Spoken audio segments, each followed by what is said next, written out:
เจริญพรท่านสาธุชนทั้งหลายรายการธรรมทานจากวัดพุทธปัญญาเมืองพอมานารัฐแคลิฟอร์เนีย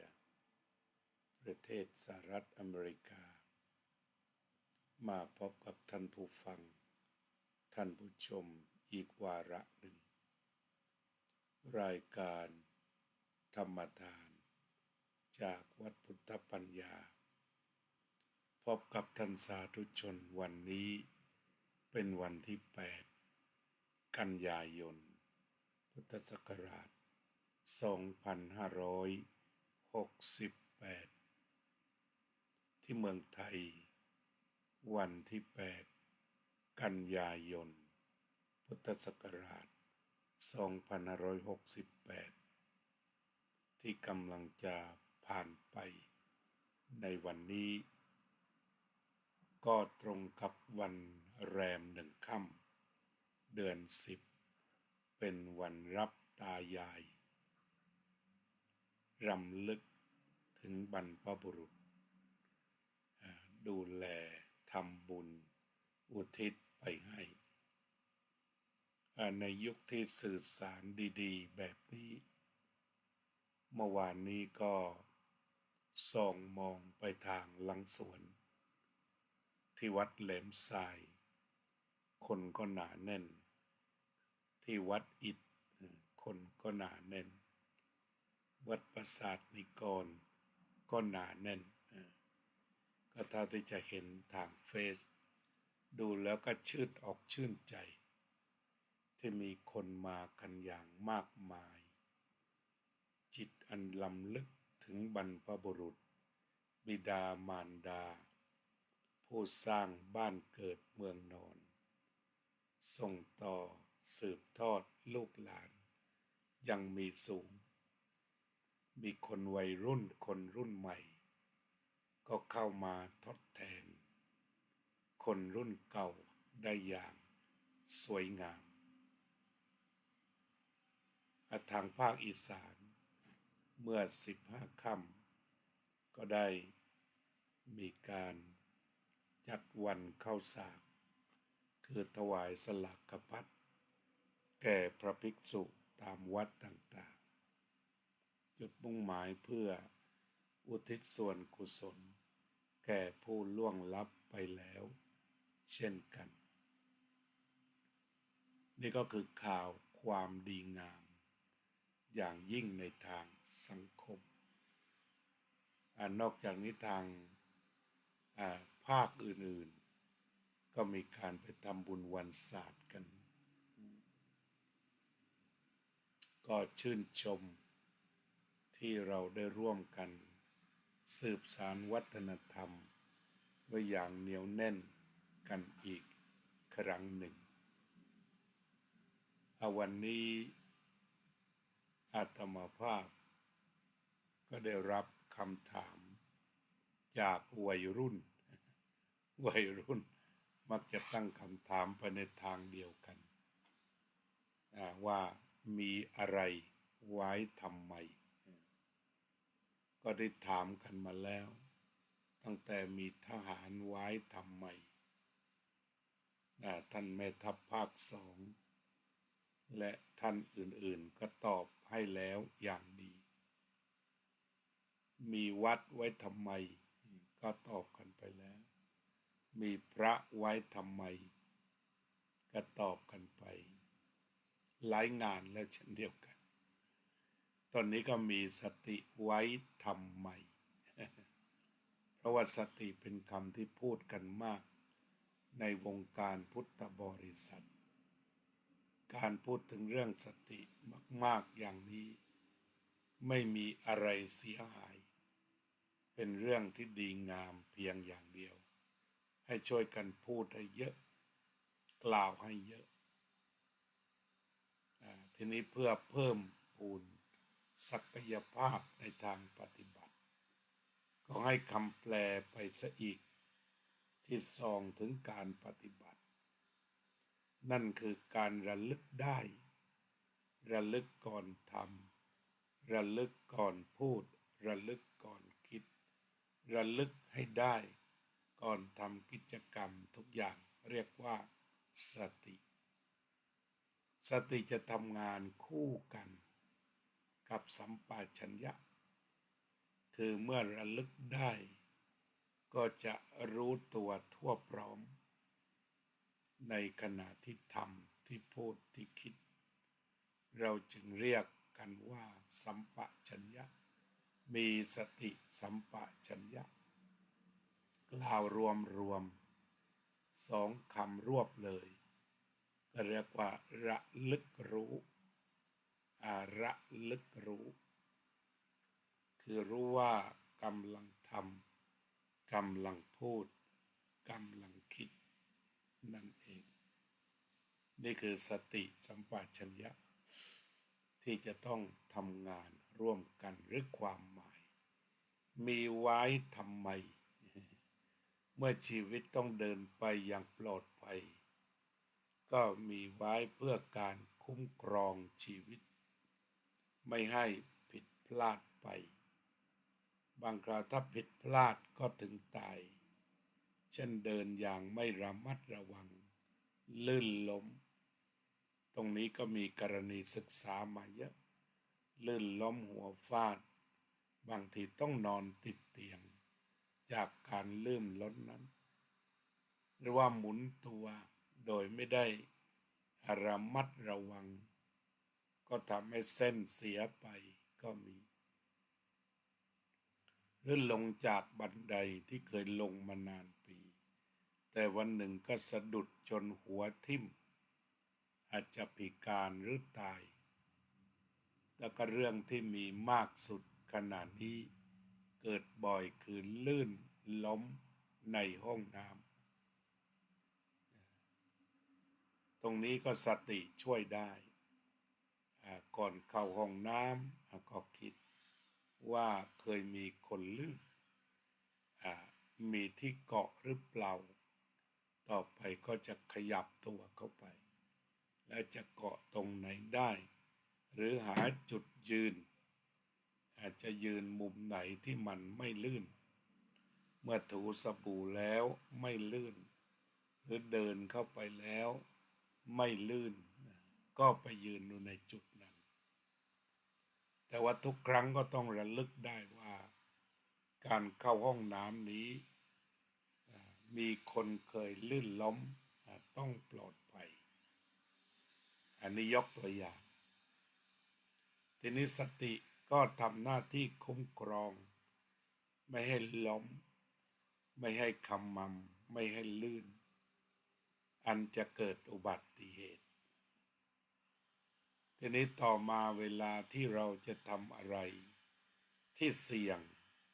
แม้แต่การข้ามถนนการเดินข้ามถนนถ้าข้ามถนนไม่ได้ดูให้ดี100%เสี่ยงจริงๆไม่ว่าข้ามถนนในอเมริกาหรือข้ามถนนในไทยเราก็เจอวิบากอันไม่พึงปรารถนาอยู่จะเนี่ยเจอสดร้อนญาติโยมขับรถมาเนี่ยตัวเองระวังแต่คนอื่นก็ไม่ระวังขับรถมารถชนกระเด็นเลยเนี่ยคนขับเนี่ยคือไม่ได้มีสติยั้งคิดควบคุมความเร็วพอเกิดข้างหน้ารถติดกับมอเตอร์ไซค์ชะลอรถแข่งก็เสยซะเต็มที่คนที่ถูกชนนั้นก็เรียกว่าหักไปหลายจุดอันนี้ยกตัวอย่างคุณโยมประพันธ์บอกว่ากราบนมัสการเมื่อวาน15 ค่ำที่วัดปรากฏการณ์สวนกระแสศาสนาเสื่อมเพราะปรากฏว่าอุบาสิการ่วมสวดมนต์ถวายพ่อป่าเครื่องใช้ในครอบครัว300 คนถือว่าศรัทธายังล้นเหลือครับใช่ขอบคุณมากที่รายงานมาจากจังหวัดพังงาเท่าที่ส่องดูที่หลังสวนทุกวัดหนาแน่น เท่าที่ญาติโยมถ่ายทอดกันมาเรื่องของศรัทธาที่สั่นคลอนตามที่คุณโยมบอกก็มีอยู่บ้างโดยเฉพาะจะอยู่ภายในสื่อจะเป็นเอามากแต่ว่าถ้าเราออกนอกสื่อมาสู่ชีวิตจริงๆความศรัทธาเลื่อมใสก็ยังคงมีอยู่ทั้งนี้ก็เนื่องมาจากว่าความสนิทสนมความเป็นญาติที่พระพุทธเจ้าตรัสว่าวิสาสะปรมายาติความเป็นญาติความสนิทสนมเป็นญาติอย่างยิ่งที่ถ้าหากว่าจะไปดูอย่างคุณโยมประพันธ์วงศ์พาณิชย์กับวัดย่านยาวก็คืออยู่มาแต่เด็กจนกระทั่งเป็นวัยวัจกรก็ได้ปฏิบัติธรรมสมควรแก่ธรรมจนถึงวัยปลายหรือปัจฉิมวัยรู้จักมักคุ้นกับพระทุกรูปเจ้าอาวาสหรือพระอื่นๆเพราะไปวัดทุกวันเมื่อโยมไปวัดทุกวันข่าวคราวต่างๆของสงฆ์ที่เกิดขึ้นไม่มากนักก็ไม่สามารถจะทำให้ใจของโยมหวั่นไหวอันนี้ก็ยกโยมเป็นตัวอย่างที่วัดพุทธปัญญาก็มากันมากมาทำบุญกันทั้งที่วัดทั้งที่พักก็ไม่มีร่องรอยของศรัทธาที่เสื่อมหรือหวั่นไหวสิ่งที่เราจะต้องมาดูกันให้มากนั่นก็คือว่าความสัมพันธ์ระหว่างพระสงฆ์ในแต่ละวัดทุกแห่งกับญาติโยมจะต้องมาสร้างความสัมพันธ์กันให้ดีที่สุดมีสิ่งใดช่วยสงเคราะห์อนุเคราะห์ก็ช่วยกันทำช่วยกันดูแลอาตมาคิดว่าก็คงจะยังคงอยู่กันได้ในฐานะเป็นญาติธรรมก็ต้องขอบคุณทุกท่านที่ไม่ทิ้งวัดเมื่อวานก็หลายจุดฉะนั้นใครที่อยู่ทางภาคใต้อยู่ทางภาคกลางหรือทางเหนือทางอีสานที่ได้ไปทำบุญบรรพบุรุษก็เล่าสู่กันฟังบ้างทางวัดเราทางวัดพุทธปัญญาก็มีผู้มาอุโบสถศีล5 ท่านสมาทานศีล8เจริญสมาธิภาวนานอนวัดเช้าก็ตื่นขึ้นมาทำวัดเช้ากันนี่คือการดำรงอยู่ของพระพุทธศาสนาด้วยสติปัญญาที่ทุกๆคนพึงมีอันนี้ก็เราก็คุยกันเรื่องสติปัญญาสติปัญญาก็คือเครื่องมือกลั่นกรองการทำการพูดหรือการคิดสติแล้วก็สัมปชัญญะสมาธิปัญญาธรรมะสี่เกลอหรือว่าสี่เศร้าสี่เสาเดินไปด้วยกันงั้นสติมีไว้ทำไมก็มีไว้รักษาชีวิตสติมีเอาไว้เพื่อรักษาชีวิตให้ชีวิตมีความสงบเยือกเย็นปลอดภัยเวลาเดินข้ามถนนบางทีชนกันกระเด็นก็เสียชีวิตกันไปหลายคนแต่ตรงนี้ต้องเจริญสติขั้นสูงอย่างอาตมาอยู่อเมริกาก็เป็นนักเดินก็มักจะต้องข้ามทางม้าลายการข้ามทางม้าลายนั้นก็รู้สึกว่าไม่ปลอดภัยเลยแหละถึงอยู่อเมริกาก็ตามงั้นสิ่งที่ปลอดภัยก็คือจะต้องเวลาสัญลักษณ์คนขึ้นอีกทางหนึ่งที่เบิกทางให้เราเดินต้องดูซ้ายขวาอีกรอบหนึ่ง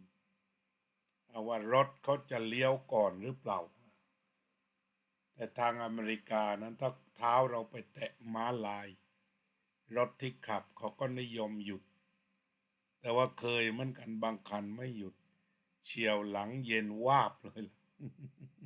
เคยเจอก็เลยเรียกว่าไม่ไม่ประมาททั้งสิ้นเลยต้องไม่มีรถยนต์จริงฉันว่าการข้ามถนนเนี่ยคือต้องไม่มีอยู่จริงๆถ้ามีนี่ข้ามไม่ได้มีอยู่คราวหนึ่งออกมาทำธุระหน้าวัดอุโมงค์โอ้โหโยมติดกันเป็นชั่วโมงนะเพราะรถที่นั่นมันแน่นรถที่เชียงใหม่ในช่วงทางเข้าวัดอุโมงค์ไปทางตลาดพยอมนะมันแน่นมากฉะนั้นต่อมาก็ยืนอยู่จนกระทั่งเด็กนักศึกษานะ4-5 คนก็คงยืนอยู่ด้วยกันนะก็เลยมาเอ้าหลวงพ่อเดี๋ยวพวกผมจะพาข้าม ถึงม้าลายก็ไม่ได้ข้ามม้าลายก็ไม่หยุดแน่นรถมันแน่นช่วงบ่าย 3บ่าย 4ก็เลยเด็กเขาก็ตั้งแถวเข้าแล้วก็ยกมือไปเราก็ตามเด็กตามหลังไปจนหลุดก็ขอบอกขอบใจยากมากยากมากอันเนี้ยที่ว่าสติมีไว้ทำไมไว้ระวังนะลงบันไดนี่ส่วนหนึ่งห้องน้ำส่วนหนึ่งหรือแม้แต่เวลาเดินบนพื้นก็ต้องดูว่ามันมีพื้นอะไรนูนๆจะสะดุดหรือเปล่าเนี่ยตลอดถึงจะต้องระมัดระวังฟืนไฟทุกอย่างตรงนี้ก็ขึ้นอยู่ที่สติระลึกได้ไปเสียทั้งหมด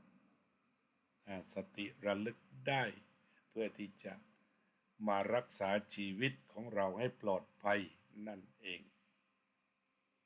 ทีนี้ต่อไปสติก็จะเป็น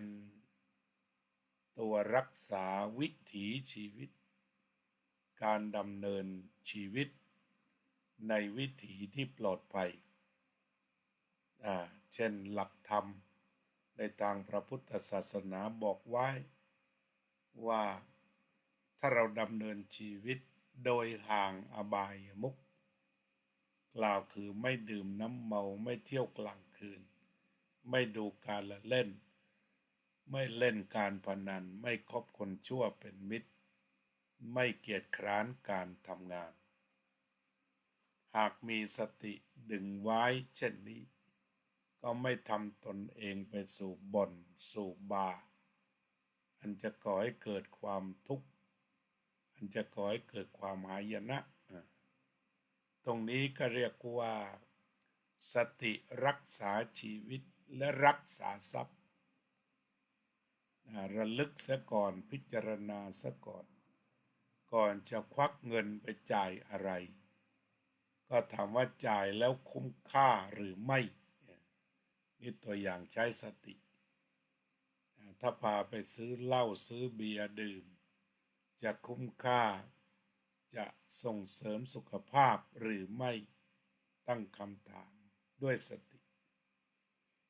สุดท้ายก็มีคำตอบว่าไม่เกิดประโยชน์ใดๆยังแถมเกิดโทษอีกเราก็ก้าวเข้ามาสู่การพิจารณาแล้วถ้าดื่มของอื่นล่ะเอาเงินจำนวนเดียวกันนี้ไปซื้ออาหารสดมาปรุงไม่ว่าจะเป็นผักหรือจะเป็นสิ่งอื่นๆที่บริโภคให้ครบถ้วนแล้วก็นำมาเก็บไว้เพื่อการบริโภคจะได้บริโภคกันอย่างทั่วถึงทั้งบ้านบริโภคทั้งบ้านไม่ไปบริโภคคนเดียว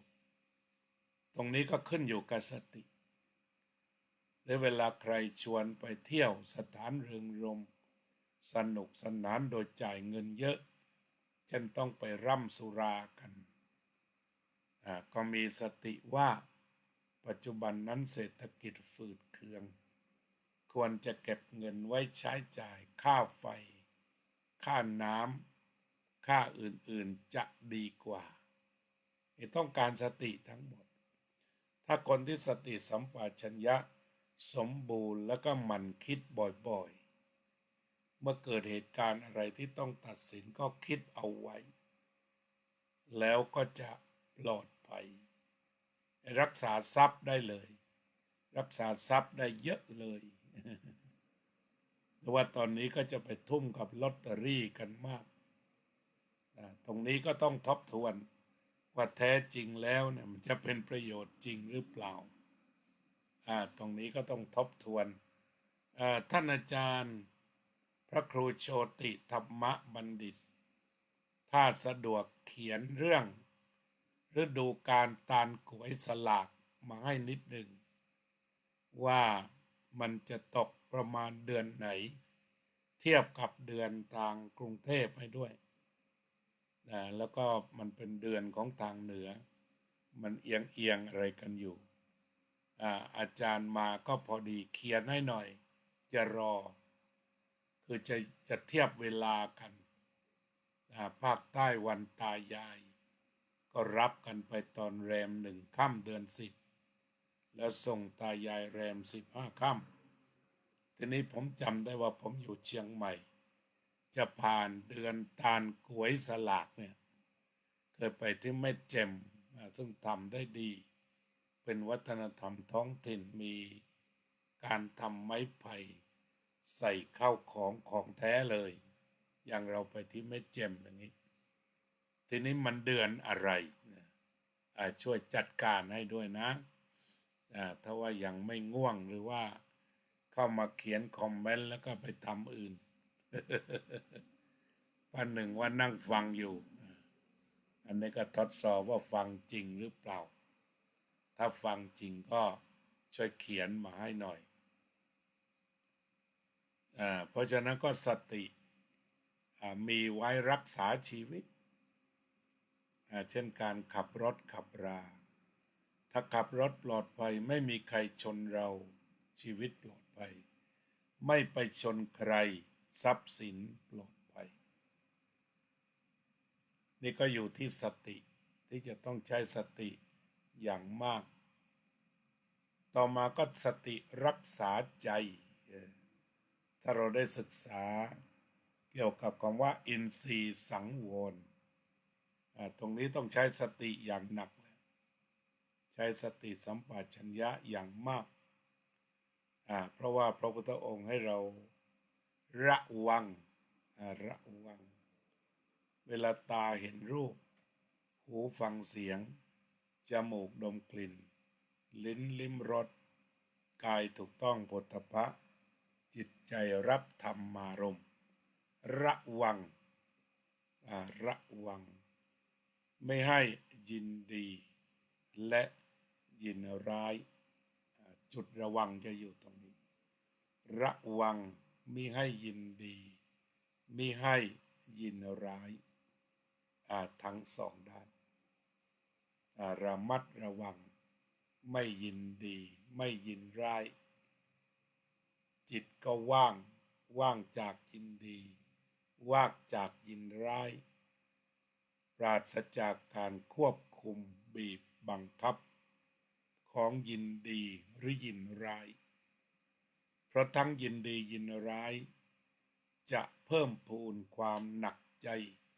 ความอึดอัดใจความขัดเคืองใจไปตามลำดับแต่ถ้าหากความยินดียินร้ายไม่เกิดอยู่ในใจก็จะว่างแล้วก็ปกติสบายสติจึงมีไว้ป้องกันใจไม่ให้หลงเพลินกับยินดียินร้ายไม่ให้เพลินลงไปกับความยินดีไม่ต้องผลักไสเหน็ดเหนื่อยกับยินร้ายทีนี้ถ้าเราต้องต่อสู้ไปแสวงหาสิ่งต่างๆมาตอบสนองความยินดีก็เหนื่อยและเราจะต้องทำทุกอย่างที่จะทำลายยินร้ายให้สิ้นไป ก็เป็นทุกข์ทีนี้เมื่อจิตว่างจากยินดียินร้ายก็จะเบาโล่งโปร่งสบายอันนี้ก็คือเรื่องของการใช้สติขั้นสูงละอภิชฌาคือยินดีถอนโทมนัสก็คือยินร้ายป้องกันใจมิให้ทุกข์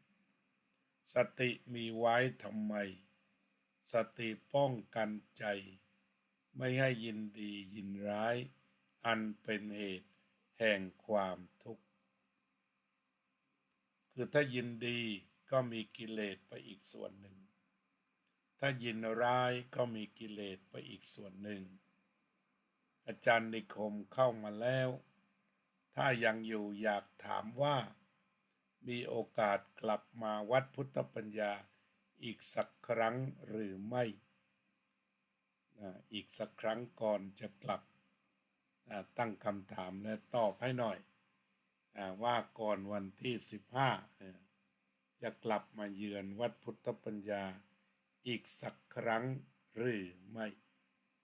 อาจารย์นิคมตอบด้วยนี่ก็คือการทำสติฉะนั้นสติมีไว้ทำไมมีไว้รักษาชีวิตไม่ให้เกิดอุบัติเหตุอุบัติภัยมีไว้เพื่อรักษาทิศทางของชีวิตไม่ให้ลงไปในลมคือดื่มน้ำเมาเที่ยวกลางคืนดูการละเล่นการพนันคบคนชั่วเป็นมิตรเกียจคร้านการทำงานแล้วก็ประเด็นสุดท้ายมีสติเอาไว้รักษาใจเพื่อไม่ให้เกิดทุกข์ก็คงจะพอสมควรเราจะเจริญอานาปานสติคือใช้สติมาติดตามลมหายใจเข้าลมหายใจออกเพื่อให้ใจอยู่ที่นี่สงบไม่ถูกอะไรมาผสมปนเปจนได้ใจบริสุทธิ์สงบเย็นเอาขอเชิญ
สัพเพสัตตาสัตว์ทั้งหลายที่เป็นเพื่อนทุกข์เกิดแก่เจ็บตายด้วยกันทั้งหมดทั้งสิ้นอเวราโหนตุจงเป็นสุข เถิดอย่าได้มีเวรแก่กันและกันเลยอัพยาปัจจาโหนตุจงเป็นสุขเถิดอย่าได้พยาบาทเบียดเบียนซึ่งกันและกันเลยอนิฆาโหนตุจงเป็นสุขเถิดอย่าได้มีความทุกข์กายทุกข์ใจเลยสุขีอัตตานังปาริหารันตุจงมีความสุขกายสุขใจรักษาตนให้พ้นจากทุกข์ภัยทั้งสิ้นเถิดอภิวาทนาสีลิสะนิจจังวุธาปจายโนจัตตารโอธรรมาวัฏันติอายุวันโนสุขังพลัง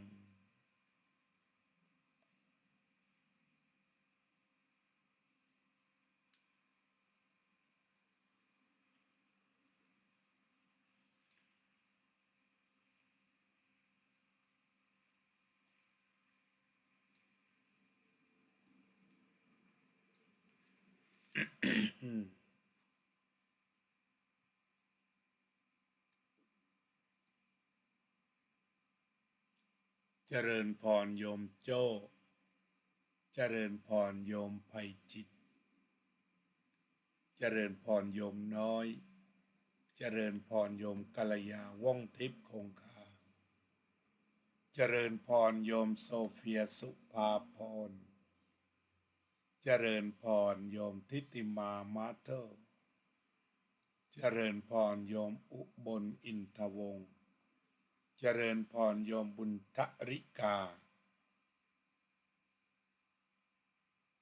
สวัสดีครับอาจารย์โชติธรรมบัณฑิตโยมระเบียบพรวนกระโทกโยมติ๋วสุดซ่าฮัลโหลกู๊ดมอร์นิ่งเดฟโยมนิคมเจริญพรโยมสมควรกตาธิการโยมจิรารัตน์เกียรติสันติกุล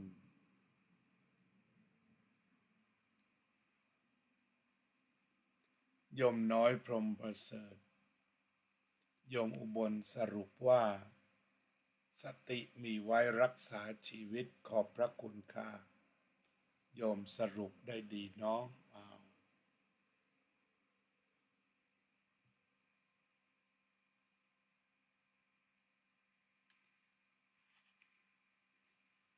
วันนี้ก็คงจะ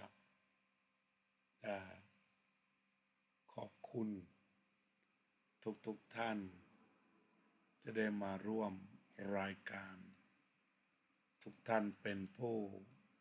ร่วมกันจัดรายการปราศจากท่านผู้ฟังเสียแล้วรายการก็คงจะเป็นไปได้ยากเรียกว่าเป็นกำลังใจให้แก่กันและกันทีเดียวขอทุกท่านมีความสุขปลอดภัยในชีวิตทรัพย์สินและจิตใจ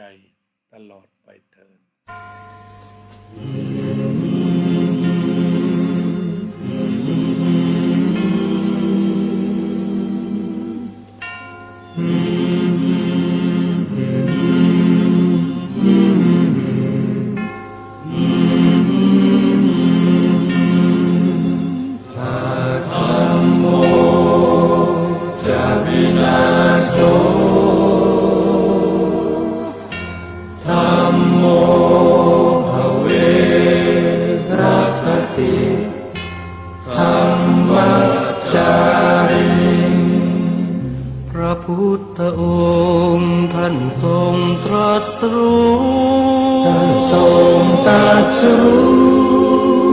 เป็นสัพพัญญู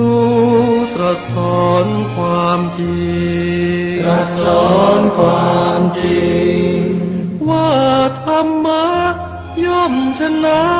ทุกสิ่งเป็นที่พึงพิงแก่ผู้ป ประพฤติชอบธรรมจะวินาโสธัมโมภเวรัคติธัมมัจจาริงอำนาจใดๆก็ตาม ย่อมถึงความพินาศถ้าขาดธรรมะประจำไม่มีใครอยู่ค้ำฟ้าเราต่างเกิดมาใช้กรรมจงอยู่ในศีลในธรรมคิดทำแต่กรรมที่ดีธัมโมจะวินาโสธัมโมภเวรัคติธัมมัจจาริงทำส่องสว่างสู่ทางสุขสีคำจุนโลกนี้นิรันดร์ธัมโมจะวินาโส